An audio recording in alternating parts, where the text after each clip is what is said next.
بسم اللہ الرحمن الرحیم۔ میں ہوں حسن رضا بخاری ایڈوکیٹ اور آپ دیکھ رہے ہیں ایکسپوز ٹائم نیوز کی نشریات۔ ایک تکلیف دہ اور بری خبر 1 جنوری 2022 کو سننے کو ملی کہ لاہور کے عبدالستار عیدھی محترم طارق جاوید صاحب اللہ کو پیارے ہو گئے۔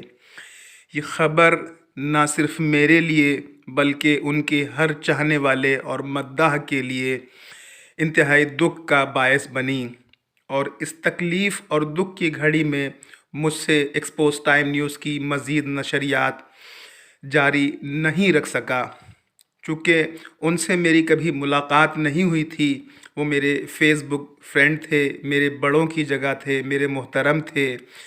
جب بھی فیس بک پر میری تصویر دیکھتے تھے وہ تو بے شمار چاہتوں کا اظہار کرتے تھے۔ اسی طرح سے جب میں نے ایکسپوز ٹائم نیوز کی نشریات شروع کی تو محترم طارق جاوید صاحب ہمیشہ میری حوصلہ افزائی کرتے تھے۔ طارق جاوید پیشے کے لحاظ سے ایک رکشہ ڈرائیور تھے، لیکن وہ ایک بہت بڑے اور باکردار شخصیت کے مالک تھے۔ وہ اور ان کی اہلیہ اپنی زندگی کے دن ان کو اولاد نہیں ہوئی، اس کے باوجود انہوں نے بے بس بے سہارا بچوں کے لیے انہوں نے والدین کا کردار ادا کیا۔ انہوں نے مختلف انسٹیٹیوشن قائم کی جہاں بے شمار بچے اور بچیوں کو انہوں نے ٹیکنیکل تعلیم دی۔ ان کے ادارے لاہور میں معتبر اور محترم کردار ادا کر رہے ہیں۔ ان کے جانے کا دکھ بہت شدید ہے۔ مجھ سے یہ پروگرام نہیں ہو پا رہا تھا۔ ان کے بارے میں کیا کہوں، ان کے بارے میں کچھ کہنا سورج کو چراغ دکھانے کے مترادف ہے۔ وہ ایک بہت بلند کردار کے مالک تھے۔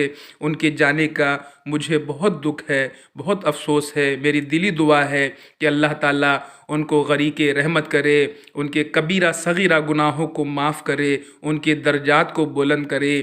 میں حکومت پنجاب سے خاص طور پر اپیل کروں گا کہ ان کی سماجی خدمات کے اعتراف میں انہیں صدارتی اعزاز دلوانے کے لیے حکومت پاکستان سے مطالبہ کرے، چونکہ وہ ایک خدمت کا ایسا بے لوث ستارہ تھے کہ جن کی روشنی آج بھی جاری ہے۔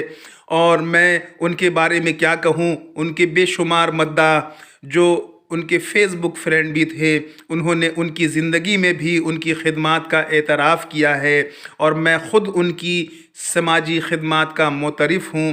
میری دل سے دعا ہے کہ اللہ تعالیٰ ان کے قائم ادارے کو جاری و ساری رکھے، اور جو منتظمین ہیں وہ ان کی خدمات کو مد نظر رکھتے ہوئے اس کار خیر میں قدم بقدم آگے بڑھتے چلے جائیں۔ اور خرد کو غلامی سے آزاد کر، مطلب جوانوں کو پیروں کا استاد کر۔